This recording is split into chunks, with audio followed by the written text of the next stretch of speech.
Hello दोस्तों। स्वागत है आप सभी का आपके अपने यूट्यूब चैनल सुपर मैथमेटिक्स 2.0 पर। तो भाई, आदित्य रंजन सर वाली हम किताब पढ़ रहे थे, जिसमें हम परसेंटेज पढ़ रहे थे। देखिए, परसेंटेज की 5 क्लास अभी तक हो चुकी हैं। ये आपकी छठी क्लास है। पूरा बुक का सॉल्यूशन हम सॉल्व कराएंगे, ठीक है ना। कहने का मतलब ये पूरी बुक को सॉल्व कराएंगे अपने तरीके से, ठीक है ना। और जो भी तरीके हैं वो बेस्ट तरीके हैं हमारे। एक बार क्लास को ज़रूर देखें, जो भी भाई क्लास को पहली बार देख रहे हैं। तो चलिए अब स्टार्ट करते हैं। जैसे कि आपका पहला क्वेश्चन स्क्रीन पर है।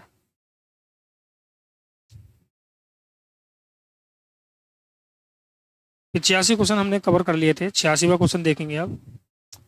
तो मैंने आपको भाई इसकी एक शॉर्टकट ट्रिक बताई थी। मैंने दो तरीके बताए थे इसके, ए और बी हैं।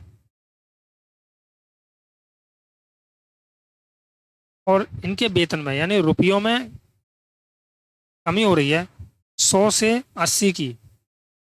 ए का वेतन बी के वेतन से 20% कम है, तो हमने उल्टा लिख दिया भाई, ठीक है। ए का जो वेतन है वो बी के वेतन से 20% कम है, यानी बी का वेतन अगर 100 है तो ए का वेतन होगा 80। ये रेशियो में होगा। तो 20 पंजे 100 और 20 चौक 80। तो इसने बोला है बी का वेतन ए के वेतन से कितना प्रतिशत अधिक है। तो देखो भाई, बी का वेतन कितना अधिक है, ये एक। ए के वेतन से, ए का वेतन 4 है, परसेंट के लिए 100। 4 से काटेंगे ऐसे तो कि कितनी बार कटेगा, 25 बार।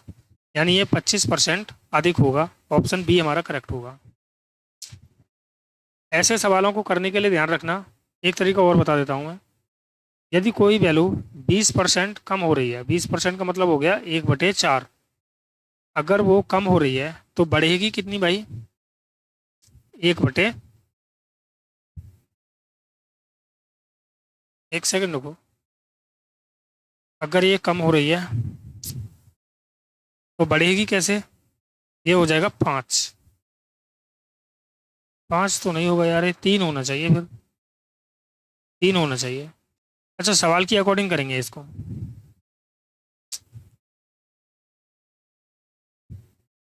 हम्म। 4/5, 1/4। देखो यहाँ पर ये क्या हो रही है, कम हो रही है, ठीक है ना। तो इसे मैं मिटाता हूँ। अगर ये कम हो रही है, ओके, तो इसने बोला है कि ए का वेतन बी के वेतन से 20% कम है। बी के वेतन से कम है ए का वेतन। तो हम यहाँ पर ए पर, और इसने बोला है कि बी का वेतन ए के वेतन से कितना प्रतिशत अधिक है, ठीक है ना। बी का वेतन ए के वेतन से कितना प्रतिशत अधिक है, ये इसने पूछा है। यार हम गलत कर रहे हैं, देखो 20% का मतलब होता है 1/5। अगर 1/5 कोई संख्या बढ़ रही है तो वो घटेगी कितनी भाई, 1/4। फिर मैं गलत कर रहा हूँ यार। एक सेकंड रुको यार, पूरा ही गायब हो गया। कहाँ चला गया भाई, एक सेकंड। अब देखो इसको, ये तो आपकी समझ में आ गया होगा पहला वाला तरीका। दूसरा तरीका देखो क्या है, कि अगर 20% क्या हो रहा है, कम हो रहा है। अगर 20% का मतलब 1/5, अगर ये कम हो रहा है तो बढ़ेगा कितना भाई, 1/4। और 1/4 किसकी फ्रैक्शन वैल्यू, परसेंटेज वैल्यू होती है भाई, फ्रैक्शन वैल्यू होती है, तो ये 25% की होती है। ये हमारा आंसर आ जाएगा डायरेक्ट। ध्यान देना सवाल पर। जब भी x/y के रूप में कोई संख्या घट रही है तो बढ़ेगी कैसे वो, x/x - y, या फिर y - x, ठीक है ना। अगर कोई संख्या x/y के रूप में बढ़ रही है और ये बढ़ेगी यहाँ पर, ठीक है ना। और अगर कोई संख्या, ये क्या है भाई, घटने पर, और यहाँ पर होगा बढ़ने पर, बढ़ने पर, ओके। अगर बढ़ने पर बोल रहा है तो भाई हम इसको घटाएंगे, और घटाएंगे कैसे, ध्यान देना, एक्स बटे एक्स प्लस वाई के रूप में। ठीक है ना। अब आप कहोगे कि भाई ये तो आपका क्या है, बढ़ रहा है, क्योंकि प्लस कर रहे हो। तो देखो भाई, अगर कोई संख्या घट रही है, 20% जैसे घट रही थी, तो मैंने आपसे कहा था 1/5 अगर कम हो रही है तो ये एक्स हो गया और ये वाई हो गया। ठीक है ना। तो अब बढ़ाएंगे कैसे हम इसको, इसको बढ़ाएंगे हम x upon x minus y. तो एक्स तो एक है, और एक्स वाई का अंतर, यानी इन दोनों का अंतर देखेंगे तो ये हो गया 4। अब इसका मतलब कितना होता है यार, 25, और इसका मतलब कितना होता है 20। तो इन दोनों में से कौन बड़ा है, ये वाला बड़ा है। ठीक है ना।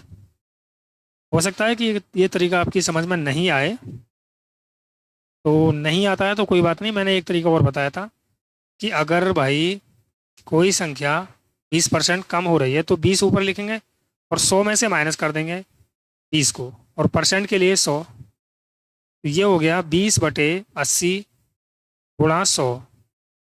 ये आ गया 20 एकन 20, 20 × 4 = 80, 4 से काटा मैंने इसको 25 बार, तो भाई कितना आ गया, 25% आ गया ये। अगला सवाल देखेंगे अब। यदि ऋचा की आय मीना की आय से 9 सही 1/11% अधिक है। 9 सही 1/11 का मतलब कितना होता है, 11×99 और 100/11 100। तो जीरो से जीरो काटी तो 1/11 आ गया। और ध्यान देना 1/11 ये अधिक है, तो कम करना पड़ेगा हमें, 1/12 हो जाएगा। और 1/12 को जब मैं परसेंट में बनाऊंगा तो भाई 100 से गुणा, 4×3 = 12, 4 से 25 बार, तो ये आ गया 25/3%। या फिर लिख सकता हूँ 3×8 = 24 और 1 25, 8 सही 1/3। नहीं आया समझ में तो कोई बात नहीं। 9 सही 1/11 की फ्रैक्शन वैल्यू होती है कितनी, 1/11। एक तो ऋचा है और एक मीना है। तो भाई इसने बोला है कि ऋचा की आय मीना की आय से इतना अधिक है, मीना की आय से, यानी मीना की आय अगर 11 है तो ऋचा की आय 12 हो जाएगी, क्योंकि एक ज़्यादा है।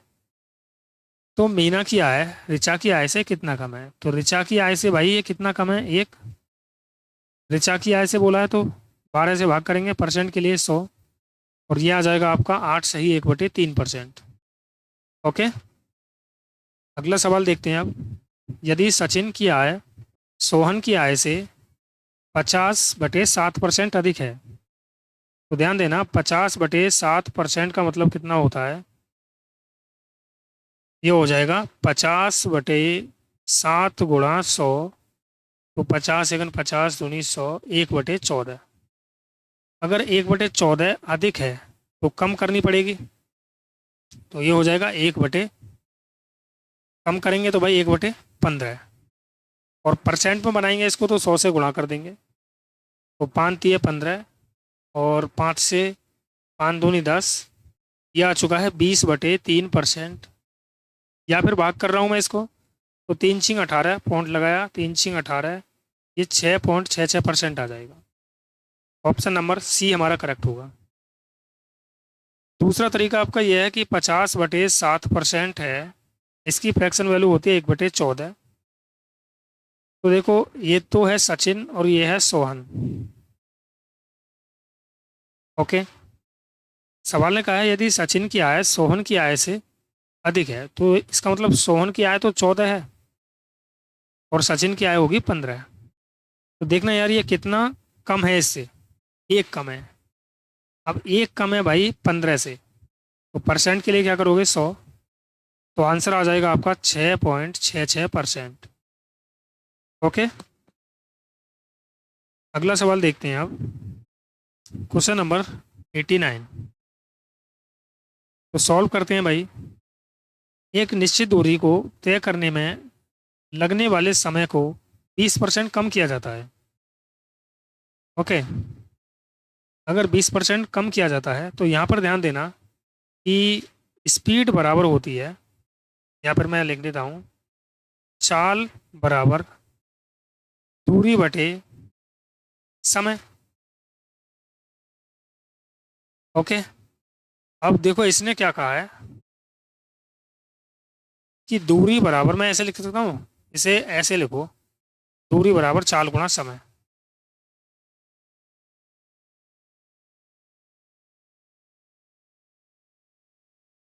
इसे लिखते हैं दूरी बराबर चाल गुणा समय।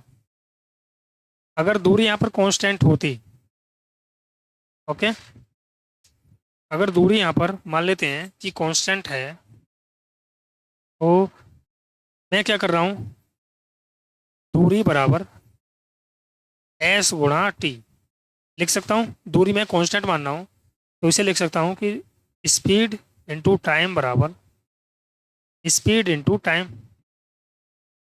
ओके। हम्म। या फिर आप डायरेक्ट ही समझ लो यार, ठीक है ना। अगर दूरी जब भी कांस्टेंट होगी, ध्यान देना सवाल पर, दूरी क्या है यहाँ पर, कांस्टेंट है, तो ध्यान रखना स्पीड जो होगा वो समय के रेसिप्रोकल होगा, और समय क्या होगा, वो स्पीड के रेसिप्रोकल होगा।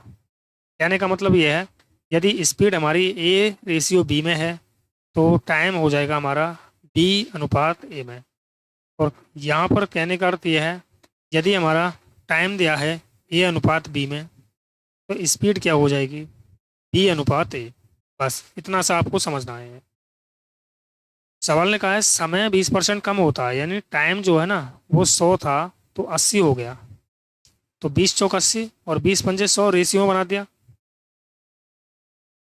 ठीक है ना। एक मोटर चालक को गति में कितने प्रतिशत की वृद्धि करनी होगी, स्पीड पूछी है, तो स्पीड हो जाएगी 4:5। तो स्पीड कितनी बढ़ी यहाँ पर, एक, कितने से, 4 से, परसेंट के लिए क्या करोगे, 100, 4 से मैंने इसको काटा तो ये आ गया 25%। ऑप्शन नंबर सी हमारा करेक्ट होगा। ओके, क्लियर है क्या। यहाँ पर इसे ऐसे भी कर सकते हो कि 20 कम है, तो 100 में से 20 को घटाएंगे, सबसे पहले 20 ऊपर लिखा, 100 में से घटाया तो 80 बचा, परसेंट के लिए क्या करोगे, 100, तो 20 एकन 20 और 20 चौक 80, 4 से 100 को काटा 25 बार, तो ये आ गया 25%। ओके, ये पहला तरीका, ये दूसरा तरीका, और तीसरा तरीका आपका यही है कि अगर 20% का मतलब है कितना, 1/5, अगर ये कम हो रहा है तो बढ़ेगा कितना, 1/4, और 1/4 की परसेंटेज वैल्यू होती है 25। क्लियर सवाल। ओके, अगला सवाल देखते हैं। टाइप ये चेंज हो चुका है आपका। राजीव के वेतन में पहले 20% की कमी होती है, ध्यान रखना है भाई, यहाँ पर हम एक सक्सेसिव फॉर्मूला यूज करते हैं।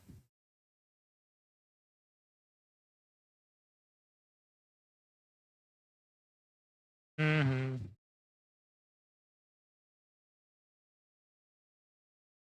सक्सेसिव फॉर्मूला क्या है, सक्सेसिव होता है भाई, इसको समझेंगे, SUCCESSIVE।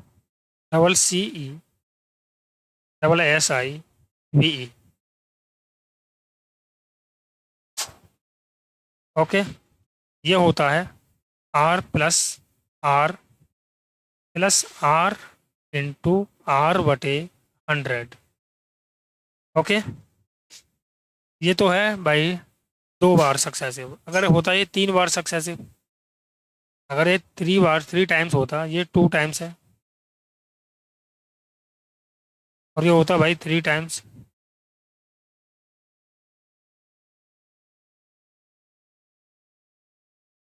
तो हम क्या करते, मान लेते हैं 3 टाइम के लिए हम भाई X/Z मान लेते हैं। तो हम क्या करते हैं, पहले X+Y+Z +X/Z, सॉरी, X/Y+Z+ZX/100, और प्लस में करेंगे X/Z/100 का स्क्वायर, यानी 10,000। अगर 3 टाइम बोलता है तो इसको यूज करेंगे, और अगर 2 टाइम बोलता है तो हम इसको यूज करेंगे। कम होगा तो प्लस करेंगे, सॉरी माइनस करेंगे, कम के लिए क्या करेंगे माइनस, और अधिक के लिए क्या करेंगे प्लस। ओके, बाकी सभी चीज़ें आपकी सेम है। देखिए 40%, तो 40% कम है तो -40 किया मैंने, फिर 50% अधिक है तो ये 50 प्लस -40 गुणा 50 बटे में 100। तो जीरो से जीरो काटा मैंने, और ये कितना आ गया 10 बचा यहाँ पर, प्लस में माइनस की गुणा की तो माइनस, और 4 पंजे 20, तो ये कितना आ गया -10%। ओके, तो इसने बोला है नया वेतन उसके प्रारंभिक वेतन से कितना प्रतिशत कम है, तो ये 10% कम है। ठीक है ना। या फिर दूसरा तरीका इसका ये है कि भाई पहले क्या कर रहा है 40% की कमी, तो 40% की फ्रैक्शन वैल्यू क्या हो जाएगी, 40% की फ्रैक्शन वैल्यू होती है 2/5। यानी पहले 5 था तो 2 कम हो गया तो 3 हो गया है। फिर 50% अधिक हो रहा है ये, 50% का मतलब होता है 1/2। यानी पहले 2 था तो अब ये 3 हो गया। तो भाई कैलकुलेट करेंगे सीधा गुणा, 5 दूनी 10 और 3 तिया 9। तो ये कितना कम है भाई, एक। एक कम है 10 से। परसेंट के लिए क्या करोगे 100, जीरो से जीरो काट दिया तो ये आ गया 10%। अभी इसका एक तरीका और है, एक नहीं कई तरीके हैं, 2 तरीके और हैं, उन्हें मैं आगे अगले क्वेश्चन में बताऊंगा। जैसे यहाँ पर देखो, जब भी समान संख्या की कमी और वृद्धि बोलता है तो हम यहाँ पर सक्सेसिव लगाएंगे भाई। कैसे, R² अपॉन 100% कर देंगे, माइनस में हुआ यहाँ पर, ये सदैव कमी होती है, ध्यान रखना कमी। इसने बोला पहले 50% कमी हुई और बाद में 50% की वृद्धि हुई, उसका अंतिम वेतन उसके प्रारंभिक वेतन की तुलना में कितना कम है। तो मैं करूँगा भाई 50 का स्क्वायर बटे 100, तो ये आ गया 2500/100। 100 से 100 खत्म किया तो ये आ गया 25%। और ये क्या है भाई कम, 25% कम होगा, ऑप्शन नंबर ए हमारा करेक्ट होगा। ओके, यहाँ पर ऐसे कर सकते हो भाई कि पहले इसने क्या किया है 50% कम किया है, 50% का मतलब 1/2। यानी पहले अगर 2 था तो 2 में से 1 कम हो गया तो 1 बचा। फिर बोल रहा है 50% की वृद्धि, यानी पहले 2 था तो अब ये 2 से 1 बढ़ गया 3 हो गया। सीधी मल्टीप्लाई करेंगे 4:3। 4 से कितना कम है 1, कितने से है 4 से, परसेंट के लिए क्या करोगे 100, 4 से काटा इसको तो ये आ गया 25%। क्लियर। ओके, R+R से भी बता देता हूँ चलो मैं। पहले कम है, फिर ज़्यादा, फिर क्या है भाई कम गुणा ज़्यादा बटे आ गया 100। 2 जीरो से 2 जीरो कैंसिल हुई, ये माइनस प्लस कैंसिल हो जाएगा। अब माइनस की प्लस में गुणा करेंगे तो माइनस आएगा, 5 गुणा 5 कितना हो गया 25। ओके, ये देखो मैंने क्या तरीके बता दिए आपको, 1 2 3, चौथा तरीका भी अब आप यहाँ पर समझ ही लो। देखो चौथा तरीका ये है, 50% की कमी बोल रहा है तो 100 में से कम करेंगे 50 को तो 50 बचेगा, और बटे में आ जाएगा भाई 100 इंटू, फिर 50% बढ़ा रहा है तो अब की बार 100 में ऐड करके लिख देंगे 150/100। इस तरह के सवाल में 100 हमेशा नीचे रखनी है। तो भाई देखो 50 एकन 50, 50 दूनी 100, या फिर काटो मत। देखो 1 2 1 2, तो 15 पंजे 75/100।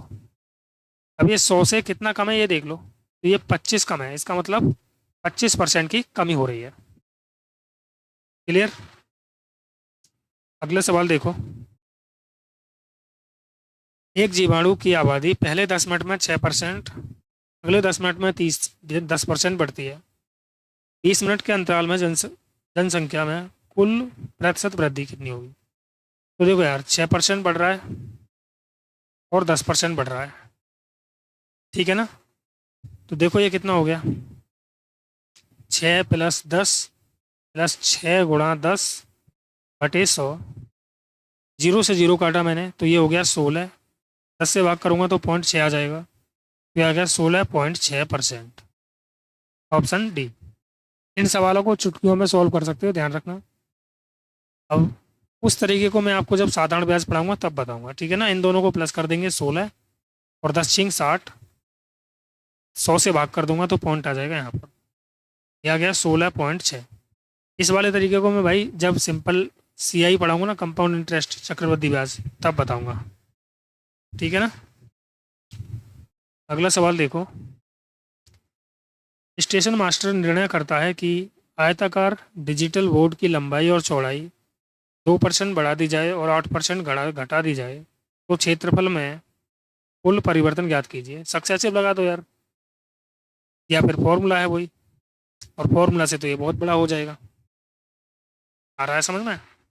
फॉर्मूला से हो जाएगा बहुत बड़ा। तो आप क्या करोगे भाई, +2 -8 +2 × -8 तो यहाँ पर बचा माइनस का 6, और माइनस की प्लस में गुणा की तो -8×2 = 16। 16 में जब 100 से भाग करूँगा तो ये आ जाएगा यहाँ पर। तो भाई इनको क्या करेंगे, माइनस माइनस वाले तो प्लस होते हैं, ये आ जाएगा 16.6%। और ये क्या हो रही है, कमी हो रही है। ऑप्शन नंबर ए हमारा करेक्ट होगा। अगला सवाल देखो। एक वर्ग की लंबाई और चौड़ाई 30% और 20% बढ़ती है, तो आयत का क्षेत्रफल वर्ग के क्षेत्रफल से कितना अधिक है। देखो यार, 30% बढ़ रहा है, फिर ये 20% बढ़ रहा है, +30 × 20/100। जीरो से मैंने जीरो काट दिए तो 30 20 हो गया 50, +3×2 = 6, तो ये आ गया 56%। ऑप्शन नंबर सी हमारा करेक्ट होगा, ठीक है ना। अगला क्वेश्चन देखते हैं आप। बेसिक फार्मूला से करने की भी ना कोई ज़रूरत नहीं है। अगर आप सोचो कि बेसिक फार्मूला से बताओ तो देखो ऐसे कर लेना, लंबाई में 30% की वृद्धि हो रही है तो ये 100 से 130 हो गया। चौड़ाई में 20% की वृद्धि तो 100 से 120 हो गया। और क्षेत्रफल होता है L × B, सीधे गुणा करेंगे तो ये आ जाएगा 10,000। यह आ जाएगा 12 13 कितना होता है, 156 होता है क्या। तो 13×2 = 26, 13 × 13 और 2 15, और ये आ जाएंगे 2 जीरो, तो इससे ये कैंसिल हो गया। ये आ गया 100 156। 100 से कितना ज़्यादा है, 56, तो इसका मतलब 56% अधिक होगा। लेकिन कुछ सवाल ऐसे होते हैं जो इनसे नहीं हो पाते यार सॉल्व, तो इस तरीके से मत करना, इसी से करना जो मैं बता रहा हूँ। देखो यहाँ पर भी अगर आप इसे बनाओगे ना तो यार बहुत ज़्यादा टाइम लगने वाला है आपको, ठीक है ना। और सक्सेसफुल लगाओगे तो बहुत आसान है ये सवाल। ये हो गया 35% बढ़ रहा है, फिर 25% बढ़ रहा है, प्लस में 35 × 25/100। 35 25 कितना हो गया, 60, प्लस 25 × 5 = 125। या फिर काटना चाह रहे हो तो काट लो, 25 × 25 25 × 100। अब 4 से काटोगे फिर इसको, 4 × 8 = 32, पॉइंट लगाया, 3 बचा, 4 × 7 = 28, 4 × 5 = 20, तो ये आ गया आपका 8.75। ऐड करेंगे तो 68.75 आ जाएगा परसेंटेज में। ऑप्शन डी हमारा करेक्ट होगा। अगला सवाल देखो। देखो इसने बोला है कि 15% तो बढ़ रहा है, 10 कम हो रहा है, प्लस 15 × -10/100। तो यहाँ पर बचा 5, माइनस की प्लस में गुणा की तो माइनस, जीरो से जीरो कट गया, 10 से भाग कर रहा हूँ 15 में तो कितना आया, 1.5। घटाऊंगा तो कितना बचेगा भाई, अब 5 में से 2, देखिए इस तरह से घटाने पर भी बच्चे बहुत ज़्यादा वो हो जाते हैं। तो आप क्या करोगे, 5 में से सीधा सा एक काम कर दो कि 2 घटा दो। कितना एक्स्ट्रा घटाया, 0.5, तो 0.5 रख दो यहाँ पर, आंसर आ जाएगा आपका ये 2.5। आई बात समझ में, नहीं आई बताओ। ऑप्शन नंबर ए हमारा करेक्ट होगा। अरे बोलो भाई, 2.5 बचा क्या है, 3 3.5 बचेगा यार, ये गलत कर दिया हमने। ये बच्चों, ये हमारा गलत हो चुका है। यहाँ पर आएगा 3.5। ओके, ये हमारा आंसर होगा। ऑप्शन सी ये वाला गलत है। ओके, नेक्स्ट सवाल देखो। एक घन की प्रत्येक किनारे में 50% की वृद्धि की जाती है, इसके पृष्ठीय क्षेत्रफल।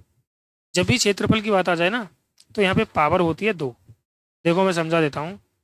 क्षेत्रफल होता है तो पावर क्या होती है 2, और आयतन होता है वॉल्यूम, तो यहाँ पे पावर होती है 3। अगर पावर 2 होगी तो हम सक्सेसिव लगाएंगे डबल 2 टाइम वाला, और पावर 3 होगी तो हम सक्सेसिव लगाएंगे 3 टाइम्स वाला। ओके, एक्स वाई जेड वाला। अब देखो यहाँ पर भाई, ये 50 की वृद्धि, फिर 50 की वृद्धि, प्लस 50 × 50/100, जीरो से जीरो काट दिए मैंने, तो 50 और 50 हो गया 100, और 5 × 5 हो गया 25, तो ये आ गया आपका 125। ऑप्शन बी हमारा करेक्ट होगा। अगला सवाल देखते हैं अब। एक वर्ग की भुजा मापने में 2% अधिक त्रुटि होती है, वर्ग के परिकलित क्षेत्रफल में कितने प्रतिशत की त्रुटि हुई? तो 2% अधिक हो रहा है, तो वर्ग का क्षेत्रफल क्या होता है, पावर 2 होती है इसमें, तो भाई तो 2 होगी तो सक्सेसफुल लगाएंगे हम। ये हो गया 2 × 2/400, ये हो गया 4 + 4/100। जब मैं 100 से भाग करूंगा तो 2 अंक बाद पॉइंट आएगा, तो 2 अंक बना लेता हूँ, यहाँ पे जीरो रख देता हूँ, तो 0.04 आ जाएगा। तो ये कितना आएगा, 4.04%। इतने की गलती होगी भाई, ऑप्शन डी। अगला सवाल देखो। एक वृत्त की त्रिज्या इतनी बढ़ जाती है कि उसकी परिधि 5% बढ़ जाती है, तो क्षेत्रफल कितना बढ़ेगा? देखिए, त्रिज्या और परिधि ये 1 डायमेंशन में होता है, यानी इसकी पावर क्या होती है, 1 1 होती है, तो इससे कोई भी फर्क नहीं पड़ेगा। ठीक है ना, ये कांस्टेंट होता है इसमें। ओके, चाहे तो आप इसे त्रिज्या मान लो 5% या परिधि मान लो। ठीक है, तो क्षेत्रफल की बात है तो क्षेत्रफल होता है r², पाई r², पाई कांस्टेंट होती है, ये हो जाएगा सक्सेसफुल लगेगा 5 + 5 + 5 × 5/100, 5 और 5 हो गया 10, प्लस 25/100, तो 10 प्लस पॉइंट लगेगा 2 अंक बाद, तो ये आ गया 10.25%। ऑप्शन सी हमारा करेक्ट होगा। ओके, अब लास्ट सवाल देखते हैं भाई। ये सवाल है आपका। स्टेशन मास्टर ने एक आयताकार डिजिटल बोर्ड की लंबाई 3% बढ़ाने और चौड़ाई 3% घटाने का निर्णय लिया। ये तो सिंपल हो गया, क्षेत्रफल में पूछा है इसने परिवर्तन, तो मैंने कहा था यदि r% बढ़ा रहा है और r% घटा रहा है, तो यहाँ पर कमी होती है हमेशा r²/100। यही बताया था मैंने, तो यूज़ कर दो भाई। तो 3 का स्क्वायर 9, या फिर 3 का स्क्वायर ही लिख देता हूँ, बटे 100, ये आ गया भाई 3 का वर्ग 9/100। 2 अंक बाद पॉइंट लगेगा जब 100 से भाग करूंगा, तो 2 अंक बना लिए मैंने जीरो लगा के, तो ये आ गया 0.09%। माइनस क्यों लिखा है, क्योंकि यहाँ पे कमी हो रही है। ऑप्शन डी हमारा करेक्ट होगा। ओके, तो चलिए भाई आज के लिए इतनी क्वेश्चन रखते हैं, इससे आगे के क्वेश्चन हम अगली क्लास में देखेंगे। जो भी भाई क्लास को पहली बार देख रहा है वो चैनल को सब्सक्राइब कर ले, और वीडियो को लाइक कर दे और शेयर कर दे। तो चलिए मिलते हैं अगली क्लास में। ओके भाई, जय हिंद, जय भारत।